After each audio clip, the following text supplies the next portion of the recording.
الحمد لله نحمده ونستعينه ونستغفره ونعوذ بالله من شرور أنفسنا ومن سيئات أعمالنا من يهده الله فلا مضل له ومن يضلله فلا هادي له وأشهد أن لا إله إلا الله وحده لا شريك له وأشهد أن محمدا عبده ورسوله يا أيها الذين آمنوا اتقوا الله حق تقاته ولا تموتن إلا وأنتم مسلمون يا أيها الناس اتقوا ربكم الذي خلقكم من نفس واحدة وخلق منها زوجها وبث منهما رجالا كثيرا ونساء واتقوا الله الذي تساءلون به والأرحام يا أيها الذين آمنوا اتقوا الله وقولوا قولا سديدا يصلح لكم أعمالكم ويغفر لكم ذنوبكم ومن يطع الله ورسوله فقد فاز فوزا عظيما أما بعد فإن خير الحديث كتاب الله وخير الهدي هدي محمد صلى الله عليه وسلم وشر الأمور محدثاتها وكل محدثة بدعة وكل بدعة ضلالة وكل ضلالة في النار. أعوذ بالله من الشيطان اللعين الرجيم. بسم الله الرحمن الرحيم. يا أيها الذين آمنوا ادخلوا في السلم كافة ولا تتبعوا خطوات الشيطان إنه لكم عدو مبين. تمام قسم کی تعریفات وحدہ لا شریک خالق کائنات مالک ارض و سما کے لیے لائق زیبا و سزاوار ہے، جس نے ساری کائنات کو بنایا، جو زمین و آسمان کا پیدا کرنے والا ہے. ہر طرح کے اختیارات اسی کے ہاتھ میں ہے. موت و حیات کا مالک، عزتوں کا دینے والا اور ذلتوں کا عطا کرنے والا. ہر قسم کی عبادت اور بندگی اسی کے لیے خاص ہے. سبحان ما عظم شانہ، سبحان اللہ و بحمدہ، سبحان اللہ العظیم. درود و سلام کا نزول ہو العظیم، درود و سلام کا نزول ہو تمام انبیاء کرام علیہ والسلام پر، جنہوں نے اللہ رب العالمین کے پیغام کو لوگوں تک پہنچایا.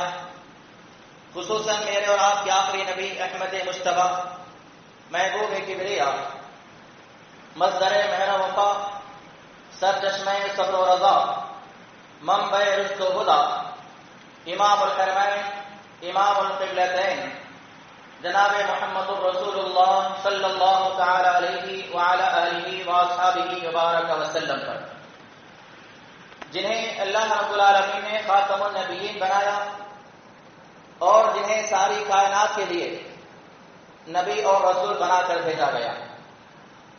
اللہم صلی علی محمد وعلی آل محمد كما صليت على إبراهيم وعلى آل إبراهيم إنك حميد مجيد كما باركت على إبراهيم وعلى آل إبراهيم إنك حميد مجيد. محترم بزرگوں، نوجوان ساتھیوں اور اسلامی ماور بہنوں، آج ہم اس بات کو اچھی طرح جانتے ہیں کہ آج ساری کائنات میں، چاہے وہ مسلمانوں کی بات لیں یا دیگر اقوام کی بات لیں، ہر طرف ساری دنیا میں بد امنی کا ماحول ہے. کہیں پر بھی انسانیت سکون اور اطمینان سے نہیں ہے. دلوں کی بے قراریاں، ہر طرف فتنے و فسادات، آپسی اختلافات، تنازعات، ہر طرف خوف کا ماحول، بد امنی کا پایا جانا، اور ساتھ ہی ساتھ اخلاقی گراوٹیں. اور جہاں تک اخلاق کی بات کی جائے، اس معاملے میں سب سے زیادہ اگر اخلاق اخلاقی گراوٹیں کسی قوم کے اندر آج ہمیں مل رہی ہیں تو وہ بدقسمتی سے مسلمان قوم ہے. ہر طرف بد اخلاقی کا منظر نظر آتا ہے. اسی طرح بددیانتی، بے ایمانی، جھوٹ اور خیانت، الزام تراشیاں، غیبتیں اور ساتھ ہی ساتھ اللہ رب العالمین کی عبادتیں تو کی جاتی ہیں، لیکن رسمی طور پر نماز کا وقت ہوا بس آئے نماز پڑھ لیا. نماز کے اندر پائے جانے والا روح، نماز کے اندر موجود لطف اور اس میں پائی جانے والی روحانیت سے آج ہمیں کوئی سروکار نہیں ہے. ساری عبادتوں کا یہی حال ہے. عبادتیں تو ہو رہی ہیں لیکن رسمی طور پر. قربانی کرنا ہے کر دیا، رسم ادا ہو گئی. رمضان کا مہینہ آیا، روزے رکھ لیا، رسم ادا ہو گئی. لیکن صحیح معنوں میں اللہ رب العالمین کی بندگی جیسے ہونی چاہیے تھی ویسی بندگی آج ہمیں نظر نہیں آتی. اور اسی طرح ہر معاملے میں ریاکاری، عہدہ اور منصب کی چاہتیں اور لالچ، اور اسی طرح ریا، دکھلاوا، نمود کے لیے اپنا سب کچھ قربان کر دینا، اور ساتھ ہی ساتھ جہالت، انانیت پسندی. ہر آدمی یہ سوچتا ہے کہ میں بڑا ہوں، میرا فیصلہ بڑا ہے، میری بات بڑی ہے، میں نے جو کہہ دیا تو کہہ دیا، اب میرے بات کے بعد کسی اور کی بات نہ مانی جائے گی نہ سنی جائے گی. یہ انانیت. اور ساتھ ہی ساتھ اگر ہم عقائد کی بات کریں، بدعقیدیاں بے شمار، بدعات و خرافات بے شمار. کوئی مہینہ ایسا نہیں گزرتا جس میں بدعات و خرافات نہ ہو. رسم و رواج کی بات کریں تو اچھے اچھے پڑھے لکھے لوگ جو دین کو کریں تو اچھے اچھے پڑھے لکھے لوگ جو دین کو جاننے والے، دین کو سمجھنے والے، جن کا دعویٰ یہ ہے کہ ہم دین پر چلنے والے ہیں، دین کو سمجھنے والے ہیں، قرآن کی تعلیمات سے واقف ہیں، نبی کے فرامین سے واقف ہیں، ایسے ایسے لوگوں کے گھروں میں بھی رسم و رواج آج دیکھا جا رہا ہے، اور ایسے رسم و رواج جن کا اسلام سے کوئی تعلق نہیں ہے. اور ساتھ ہی ساتھ قرآن و سنت سے بے رغبتی. یہ تمام جو چیزیں ہیں، ان تمام چیزوں کا علاج کیا ہے؟ یہ جو کچھ آج سماج میں، معاشرے میں ہم دیکھ رہے ہیں، اس کا علاج کیا ہے؟ اس کا علاج صرف اور صرف اسلام ہے. اسلام کے اندر انسانیت کا حل موجود ہے. آج ہم اس بات کو دیکھتے ہیں کہ اللہ رب العالمین نے قرآن مقدس کے اندر ان تمام چیزوں کے تذکرے الگ الگ انداز سے کیے، اور اللہ رب العالمین نے ساری کائنات کے لوگوں کو دعوت دیتے ہوئے کہا، فرمایا یا ایھا الناس اتقوا ربکم الذی خلق زوجها وبث منهما رجالا كثيرا ونساء واتقوا الله الذي تساءلون به والارحام ان الله كان عليكم رقيبا. اللہ رب العالمین نے یہاں پر کسی قوم سے خطاب نہیں کیا، نہ یہاں پر ایمان والے مخاطب ہیں، نہ یہاں پر اہل کتاب مخاطب ہیں، نہ یہاں پر اللہ رب العالمین نے غیر مسلموں سے خطاب کیا، بلکہ فرمایا یا ایھا الناس، اے لوگوں. دنیا میں پائے جانے والے سارے کے سارے انسان اس کے اندر شامل ہیں. اور جس وقت قرآن نازل ہوا اس وقت سے لے کر آج تک بھی جو لوگ دنیا میں پائے جاتے ہیں، جو گزر گئے وہ بھی اس کے اندر شامل ہے، جو موجود ہے وہ بھی اس کے اندر شامل ہے، اور قیامت تک آنے والے سارے انسانیت اس آیت کے مخاطب ہیں. اللہ نے فرمایا کہ اے لوگوں، اللہ رب العالمین سے ڈرو، اتقوا، اللہ کا تقوی اختیار کرو. اس تقوی کے اندر کیا ہے؟ اسلامی تعلیمات پر عمل کرو. اسلام کیا ہے؟ اسلامی تعلیمات پر عمل کرو. اسلام پر چلنا سیکھو، اسلامی تعلیمات کو اپنے لیے مقدم بناؤ، ساری باتیں پیچھے ڈال دو، اسلام کی جہاں بات آ جائے اس بات کو مقدم رکھو اور اس پر چلنے کی کوشش کرو. اگر ایسا کرو گے تو اللہ رب العالمین تمہیں کامیابی عطا فرمائے گا. اور اللہ نے ساتھ میں فرمایا اس ذات سے ڈرو، اس ذات کا تقوی اختیار کرو، اس رب کے لیے اسلام کی تعلیمات پر عمل کرو جس ذات نے تمہیں پیدا کیا، ایک جان سے پیدا کیا، اور اسی نے سارے انسانوں کو بنایا، جس نے مردوں اور عورتوں کو پھیلایا.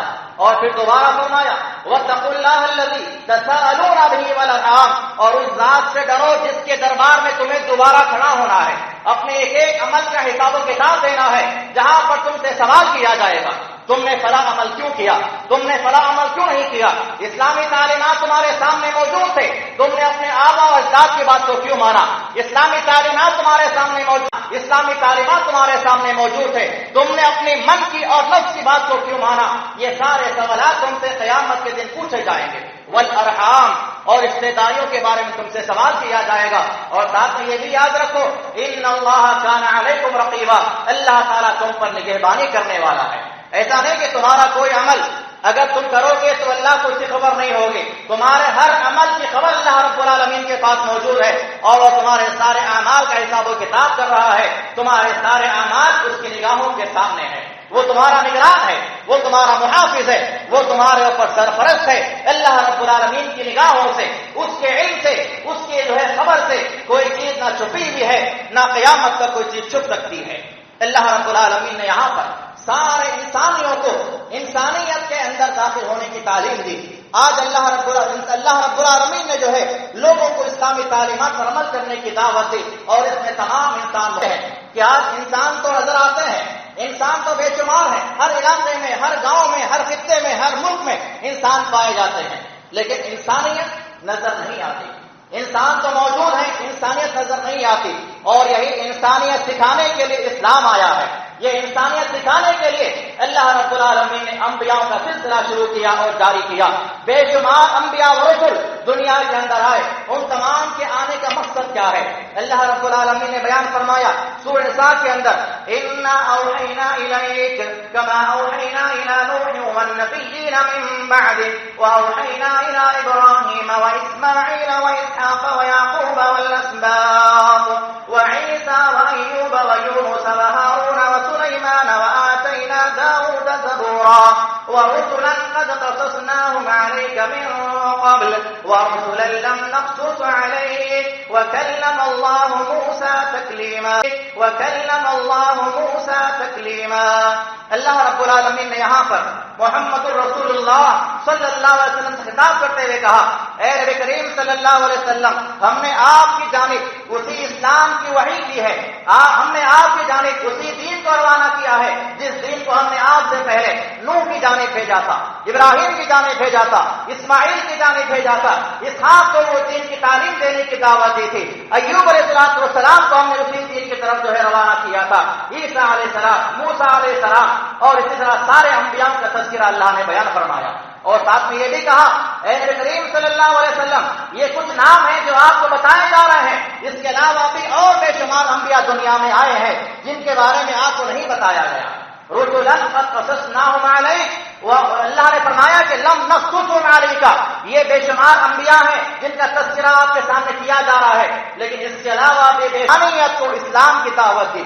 لوگوں کو انسان بنانے کے لیے آئے، انسان کو انسانیت کا درس سکھانے کے لیے آئے. وہ سارے انبیاءوں کے تذکرے آپ کے سامنے نہیں کیے گئے. تو اسلام آیا ہے انسانیت سکھانے کے لیے. اسلام آیا ہے ہمارے معاملات کو حل کروانے کے لیے. اسلامی تعلیمات ہمارے پاس موجود ہیں تاکہ اس کے ذریعے ہم انسان بنیں اور اس ان تعلیمات کو اختیار کرتے ہوئے اپنی دنیا بھی سنوار لیں اور آخرت کو بھی سنوار لیں. اسلام ایک کامل ترین دین ہے. اس بارے میں یاد رکھیں، اگر کوئی اسلام کے بارے میں کہتا ہے کہ اسلام کے اندر یہ چیز ادھوری ہے، اسلام کے اندر یہ چیز ادھوری ہے، تو وہ کہنے والا جھوٹا ہے. اللہ رب العالمین نے اسلام کو کامل ترین دین بتایا. جیسا کہ مشہور آیت اللہ رب العالمین نے فرمایا اليوم اکملت لکم دینکم واتممت علیکم نعمتی ورضیت لکم الاسلام دینا. اللہ رب العالمین نے اپنے آخری پیغمبر محمد کریم صلی اللہ علیہ وسلم کے اوپر ہر بات، اللہ رب العالمین نے اپنے آخری پیغمبر محمد کریم صلی اللہ علیہ وسلم کے اوپر ہر بات کے میدان میں حج کے موقع پر اس آیت کریمہ نزول فرمایا اور کہا کہ نبی کریم صلی اللہ علیہ وسلم ہم نے آپ کے اوپر دین کو کامل کر دیا ہے. الیوم اکملت لکم دینکم، تمہارے دین کو کامل کر دیا گیا. واتممت علیکم نعمتی، اور تم پر ہم نے انعامات نعمتوں کو پورا کر دیا ہے اور ہم تم سے راضی ہیں اسلام ہی کے ذریعے. تو اسلام کامل ترین دین ہے. اسلام وہ دین ہے جو وہاں پر انسان کی پیدائش کے مرحلے سے لے کر اس کی جوانی کے مرحلے موجود ہیں، اس کی جوانی کے مرحلے سے لے کر ادھیڑ عمر کے مسائل موجود ہیں، ادھیڑ عمر کے مسائل سے لے کر بڑھاپے تک کے مسائل موجود ہیں، انسان کے مرنے کے وقت کے حالات موجود ہیں، انسان کے مرنے کے بعد کیا کیا جائے اس کے مسائل موجود ہیں، انسان قبر میں داخل کیا جائے گا اس کے کیا مسائل ہیں، ماں باپ کے کیا مسائل ہیں، اولاد کے کیا مسائل ہیں، پڑوسیوں کے کیا احکامات ہیں، قبر میں داخل ہونے کے بعد کیا مسائل پیش آنے والے ہیں، حشر کے میدان میں کیسا اٹھایا جائے گا، اللہ کے دربار میں کیسے کھڑا کیا جائے گا، اور جب وہاں کھڑا کیا جائے گا تو انسان سے کیا سوالات کیے جائیں گے، ہر موڑ پر انسان کی اسلام نے رہنمائی کی ہے۔ اسی لیے اسلام کامل ترین دین ہے، اسلام ادھورا دین نہیں ہے، اور اسلام آیا ہے انسانیت سکھانے کے لیے۔ اسلام کی اسلامی تعلیمات کے اندر ہر قسم کا حل، ہر سوال کا جواب موجود ہے، ایسا کوئی مسئلہ نہیں ہے جس کا حل اسلام کے اندر موجود نہیں ہے۔ اس کے علاوہ اسلامی تعلیمات کی اگر بات کریں تو اسلامی تعلیمات ہمیں ہر حال میں عدل و انصاف سکھاتا ہے، اسلام ہمیں ہر صورت میں عدل و انصاف کی تعلیم دیتا ہے۔ اللہ رب العالمین نے فرمایا ان اللہ یأمر بالعدل والاحسان، اللہ رب العالمین جو ہے عدل و انصاف کا اور احسان کرنے کا حکم دیتا ہے، اور اللہ رب العالمین نے یہاں تک فرمایا اگر انصاف کے معاملے میں اپنے بھی خلاف آج اپنوں کے خلاف جا کر انصاف کا رویہ اختیار کیا جائے، عدل کو اپنے ہاتھ سے نہ چھوڑا جائے۔ اللہ رب العالمین نے فرمایا سورہ مائدہ کے اندر یا ایھا الذین آمنوا کونوا قوامین للہ شہداء بالقسط ولا یجرمنکم شنآن قوم علی الا تعدلوا اعدلوا هو اقرب للتقوى واتقوا اللہ ان اللہ خبیر بما تعملون۔ جہاں پر انصاف کی بات آ جائے، جہاں پر عدل کی بات آ جائے، اللہ نے فرمایا کہ کہیں ایسا نہ ہو کہ اپنوں کی وجہ سے انصاف کے خلاف تم فیصلہ کر دو، اپنوں کی بات ہو، پرائیوں کی بات ہو، مسلمانوں کی بات ہو، غیروں کی بات ہو، ہر مقام پہ انصاف سکھایا، اسلام نے عدل کی تعلیم دی ہے۔ اسی لیے اللہ کے رسول صلی اللہ علیہ وسلم کے زمانے میں صحیح بخاری کی روایت ہے قریش کے درمیان میں کچھ باتیں ہونے لگی۔ اللہ کے رسول صلی اللہ علیہ وسلم کے زمانے میں ہوا یہ ان قریش اہمہم شأن المرأة المخزومیہ، مخزوم نام کی ایک عورت فاطمہ بنت اسد نے چوری کی، اور قریش کے درمیان میں بڑے بڑے لوگوں کے درمیان میں باتیں ہونے لگی، یہ بڑی عورت ہے، بڑے خاندان سے اس کا تعلق ہے، اگر نبی کی بارگاہ میں جو ہے اس کے بارے میں بات جائے گی تو اس کے ہاتھ کاٹے جائیں گے۔ نبی علیہ الصلوۃ والسلام کے پاس کون جائے، کون کس کے پاس یہ جرأت ہے، کس کے پاس یہ ہمت ہے کہ نبی کے پاس جا کر اس عورت کی سفارش کرے کہ اس کے ہاتھ نہ کاٹے جائیں۔ لوگوں نے مشورہ کیا اور کہا کہ اگر کوئی اللہ کے نبی کے سامنے جا کر اس بارے میں سفارش کر سکتا ہے تو وہ اسامہ بن زید کر سکتے ہیں۔ کیوں؟ اس لیے کہ حب رسول اللہ صلی اللہ علیہ وسلم، اللہ کے نبی صلی اللہ علیہ وسلم اسامہ سے بہت زیادہ محبت کرتے ہیں۔ لوگوں نے تیار کیا اسامہ بن زید کو اور کہا کہ جاؤ نبی کی بارگاہ میں جا کر کہو کہ ایک بڑی خاندان کی عورت ہے، اس سے غلطی ہو گئی، اس نے چوری کی ہے، اس کے ہاتھ نہ کاٹے جائے۔ اللہ کے نبی صلی اللہ علیہ وسلم نے فرمایا اتشفعوا فی حد من حدود اللہ، اے اسامہ کیا تم جو ہے اللہ تعالیٰ کے حدود میں سے ایک حد کے بارے میں مجھ سے سفارش کرنے کے لیے آئے ہو؟ اس کے بعد اللہ کے رسول صلی اللہ علیہ وسلم اٹھے، ثم قام فاختتب، آپ علیہ السلام مسجد میں آئے، آپ نے خطبہ دیا اور فرمایا ایھا الناس انما اہلک قبلکم، اے لوگوں اس بات کو یاد رکھو تم سے پہلے والے اسی وجہ سے ہلاک کیے گئے، انہم کانوا اذا سرق فیہم شریف، جب کوئی ان میں سے بڑا آدمی چوری کرتا، جرم کرتا تو اسے چھوڑ دیا جاتا، وَإِذَا سَرَقَ فِيهِمُ الضَّعِيفُ أَقَامُوا عَلَيْهِ الْحَدَّ، اور جب کوئی کمزور آدمی، غریب آدمی جو ہے چوری کرتا تو اس پہ حد قائم کی جاتی۔ اور آپ نے فرمایا وَأَيْمُ اللَّهِ، قسم اللہ رب العالمین کی، لو ان فاطمہ ابنۃ محمد صلی اللہ علیہ وسلم سرقت لقطعت یدها، اگر فاطمہ بنت محمد بھی چوری کرے تو اس کے بھی ہاتھ میں کاٹ دوں گا۔ تم ایک عورت کے بارے میں سفارش لے کے آئے ہو، یہ اسلام کا انصاف ہے، یہ اسلام کا عدل ہے۔ علی رضی اللہ تعالیٰ عنہ وقت کے خلیفہ ہیں، وقت کے بڑے حکمران ہیں، ان کے آگے کسی کے لیے چلنے والی ہے، وقت کے خلیفہ کا معاملہ ہے۔ ایک مرتبہ علی رضی اللہ تعالیٰ عنہ کی زرہ، جو جنگی لباس ہوتا ہے لوہے کا، وہ چوری ہو گیا۔ علی رضی اللہ تعالیٰ عنہ نے کچھ مدتوں کے بعد دیکھا کہ وہی زرہ جو ان کی ہے ایک یہودی آدمی کے پاس موجود ہے۔ انہوں نے سوال کیا اس سے کہ فلاں شخص یہ زرہ میری ہے، یہ لباس میرا ہے۔ اس نے کہا کہ نہیں، یہ میرا لباس ہے۔ وقت کا خلیفہ ہے، وقت کا حکمران ہے، جس سے بڑے بڑے لوگ ڈرتے ہیں، وہ آدمی جو ہے ایک معمولی یہودی آدمی سے سوال کر رہا ہے کہ یہ میری زرہ ہے۔ آخر میں اس یہودی نے بات کو نہیں مانا، حالانکہ وقت کے خلیفہ کی بات کو ماننا اس لیے ضروری تھا، لیکن کہنے لگا کہ نہیں، یہ زرہ میری ہے، یہ لباس میرا ہے۔ وقت کا خلیفہ حکمران قاضی کے پاس جاتے ہیں، قاضی شریح رحمۃ اللہ علیہ جو وقت کے قاضی ہیں، اور اس قاضی کو قضات کے منصب پہ رکھنے والے کون؟ خلیفہ قاضی شریح رحمۃ اللہ علیہ جو وقت کے قاضی ہیں، اور اس قاضی کو قضات کے منصب پہ رکھنے والے کون؟ خلیفہ وقت ہے۔ اس کی مثال یوں سمجھیے، ایک ملک کا پریزیڈنٹ ہے اور ایک سپریم کورٹ کا جج ہے۔ سپریم کورٹ کا جج متعین کون کرتا ہے؟ پریزیڈنٹ کرتا ہے۔ پریزیڈنٹ کے ہاتھ میں ہے سپریم کورٹ کا جج متعین کرنا، اور وہی پریزیڈنٹ جو ہے سپریم کورٹ میں جا کر اپنا مقدمہ دائر کر رہا ہے کہ اے قاضی شریح، یہ میرا زرہ ہے، یہ میری زرہ ہے، اور یہودی مجھے نہیں دے رہا ہے۔ حضرت قاضی شریح نے کہا اے خلیفہ وقت، کیا آپ کے پاس کوئی گواہ موجود ہے؟ حضرت علی نے فرمایا کہ ہاں میرے پاس گواہ موجود ہے، میرے گواہ میرا غلام ہے۔ انہوں نے کہا کہ ہاں غلام کی گواہی قابل قبول ہے، غلام کی گواہی منظور ہے، لیکن کسی بھی معاملے کو حل کرنے کے لیے، فیصلہ کرنے کے لیے دو گواہ کی ضرورت ہے، آپ کا دوسرا گواہ پیش کیجیے۔ انہوں نے کہا کہ میرا دوسرا گواہ میرا بیٹا حسن ابن علی ہے۔ قاضی وقت نے جواب دیا کہ بیٹا آپ کے تعلق سے قبول نہیں کی جائے گی، کوئی اور گواہ ہو تو پیش کرو۔ آپ کے غلام کی گواہی قابل قبول ہے، لیکن باپ کے حق میں بیٹے کی گواہی قبول نہیں کی جائے گی، یہ اسلام کا انصاف ہے۔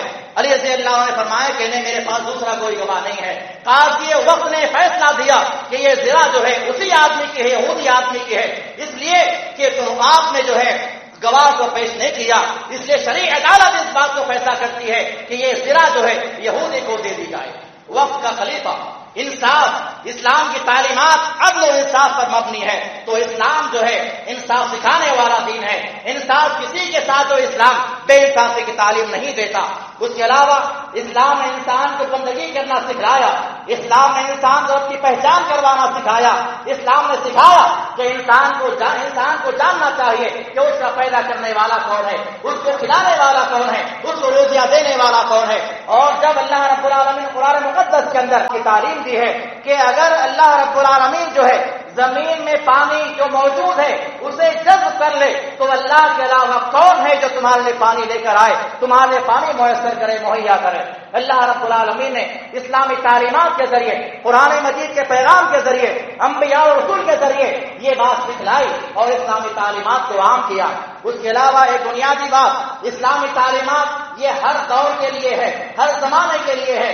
اسلام نہ کسی خاص طبقے کے لیے ہے، اسلام نہ کسی خاص جو ہے کسی خاص قوم کے لیے ہے، اسلام نہ کسی خاص علاقے کے لیے ہے، اسلام نہ کسی خاص زمانے کے لیے ہے۔ اسلامی تعلیمات جب سے ہیں اس وقت سے لے کر آج تک موجود ہے اور قیامت تک یہ تعلیمات موجود رہنے والے ہیں۔ نہ اس کا کوئی خاص علاقہ ہے، نہ اس کا کوئی خاص قوم ہے۔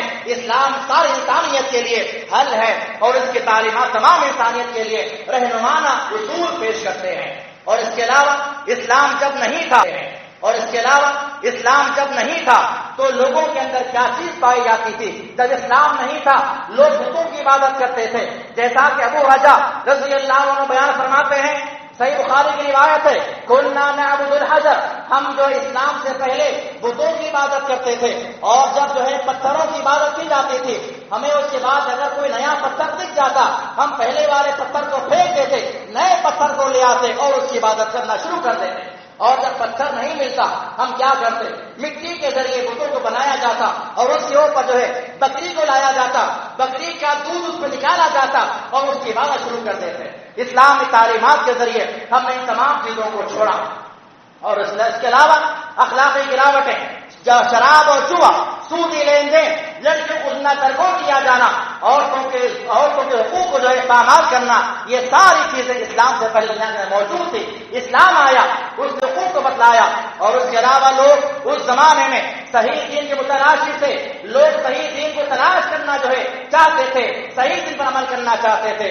اس لیے حدیث میں آتا ہے، صحیح بخاری کی روایت ہے، عبداللہ بن عمر رضی اللہ عنہ بیان فرماتے ہیں، زید ابن عمر بن نفیل جو ہے رضی اللہ تعالیٰ عنہ اپنے علاقے سے نکلے، ملک شام سے نکلتے ہیں، اور آنے کے بعد جو ہے ایک آدمی سے ملاقات کی۔ اپنے گھر سے کیوں نکلے؟ تاکہ صحیح دین کو تلاش کیا جائے، دنیا میں صحیح دین کہاں ہے اسے اختیار کیا جائے۔ ان کی ملاقات ہوتی ہے ایک یہودی عالم سے، فلقی عالم من الیہود، یہود کے ایک عالم سے ملاقات کرتے ہیں، فسألہ عن دینہم، اور اس سے اس کے دین کے بارے میں سوال کرتے ہیں، کہتے ہیں کہ میں یہودی بننا چاہتا ہوں، مجھے اپنے دین کے بارے میں بتائیے کہ میں یہودی بن جاؤں تو تمہارے دل میں کیا کیا جو ہے فائدے ہیں۔ اس یہودی عالم نے کہا، کوئی عام آدمی نہیں تھا، یہودی عالم تھا، یہودیت کو جاننے والا، تمام تعلیمات کو جاننے والا، لیکن ایک بات یاد رکھو، لا تکون علی دیننا حتی بنصیبک من غضب اللہ، اگر ہمارے دین میں داخل ہونا چاہتے ہو تو ایک بات یاد رکھو، اللہ کے غصے کا ایک حصہ تمہیں لینا پڑے گا، اللہ رب العالمین کے غضب کا غصے کا ایک حصہ تمہیں لینا پڑے گا۔ اگر تم اللہ کے غصے کو لینے تیار ہو تو یہودی بننے کے لیے تیار ہو جاؤ۔ انہوں نے کہا ما افر الا من غضب اللہ ولا اعمل من غضب اللہ شیئا، میں اللہ کے غضب سے بچنے کے لیے ہی تو اپنے گھر سے نکلا ہوں اور صحیح دین تلاش کر رہا ہوں، مجھے یہ شرط منظور نہیں ہے۔ اس کو انہوں نے سوال کیا کہ اچھا مجھے رہنمائی کرو کہ صحیح دین آخر مجھے کہاں ملے گا، تو اس نے کہا ما اعلمہ الا یکون حنفیہ، میں صحیح دین نہیں جانتا، اتنا جانتا ہوں کہ جو دین حنیف ہے وہ صحیح دین ہے۔ انہوں نے سوال کیا زید نے، ومل حنیف، یہ صحیح دین کیا ہے، دین حنیف کیا ہے؟ اس یہودی عالم نے جواب دیا دین ابراہیم، اس یہودی عالم نے جواب دیا دین ابراہیم لم یکن یہودیا ولا نصرانیہ ولا یعبد الا اللہ، دین حنیف اصل میں ابراہیم علیہ السلام کا دین ہے، جو ابراہیم نہ یہودی تھے نہ وہ عیسائی تھے، بلکہ وہ اللہ کی عبادت کرنے والے سچے انسان تھے۔ دین حنیف جو ہے تمہیں صحیح دین مل جائے گا۔ لہذا حضرت زید وہاں سے نکلتے ہیں، اس کے بعد آگے جب آتے ہیں ایک عیسائی فاضل سے ملاقات ہوتی ہے، اس سے بھی وہی باتیں کرتے ہیں کہ میں صحیح دین کی تلاش میں ہوں، اگر تمہارا دین صحیح ہے تو تمہارے دین داخل ہونا چاہتا ہوں، عیسائی بننا چاہتا ہوں۔ اس عیسائی عالم نے کہا ہمارے دین میں اگر آنا چاہتے ہو تو اللہ کی لعنت کا ایک حصہ تمہیں لینا پڑے گا۔ انہوں نے کہا کہ میں لعنت سے بچنے کے لیے، اللہ غضب سے بچنے کے لیے صحیح دین تلاش کر رہا ہوں، میں اللہ تعالیٰ کی لعنت لینے کے جو ہے نہ اس کی موقف میں ہوں نہ میں اس کی طاقت رکھتا ہوں، مجھے تم صحیح دین کی رہنمائی کرو۔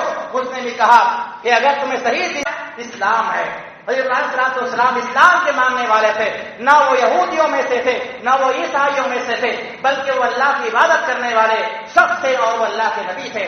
اس نے بھی وہی کہا کہ تم دین حنیف کی اتباع کرو۔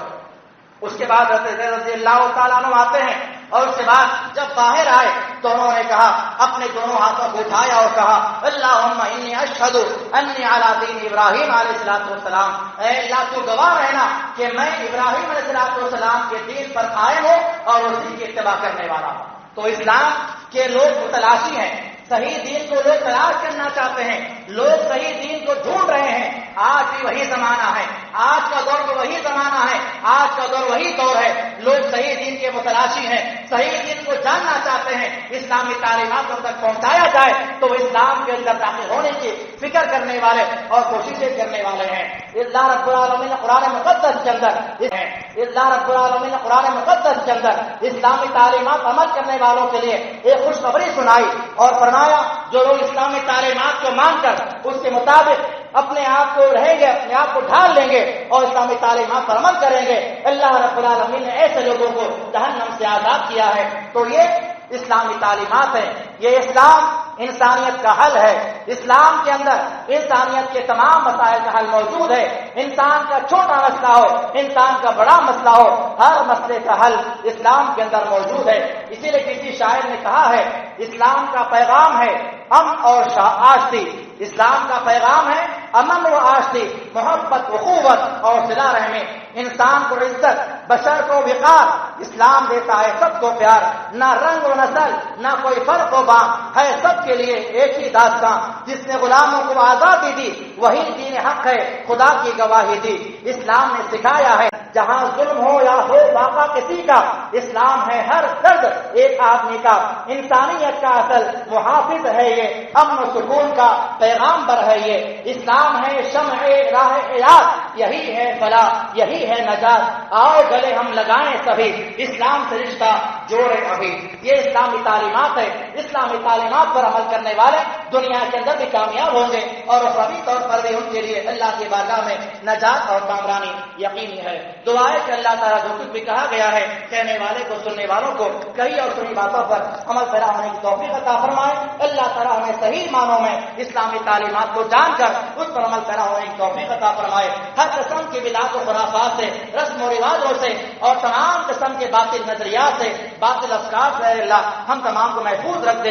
اے اللہ ہمیں جو مسلمان بیمار ہیں انہیں شفائے کاملہ عاجل عطا فرما، جو مسلمان مقروض ہیں ان کے قرضوں کو ادا کرنے کا نظام، جو مسلمان مقروض ہیں ان کے قرضوں کو ادا کرنے کا نظام پیدا فرما دے، جو مسلمان جو ہے پریشانیوں میں، مصیبتوں میں اور تکالیف میں گھرے ہوئے ہیں اے اللہ ان تمام کو نجات عطا فرما، ہر ایک کے لیے خیر کا اور بھلائی کا راستہ فراہم فرما دے۔ آمین۔ واقول قولی ھذا استغفر اللہ ولکم۔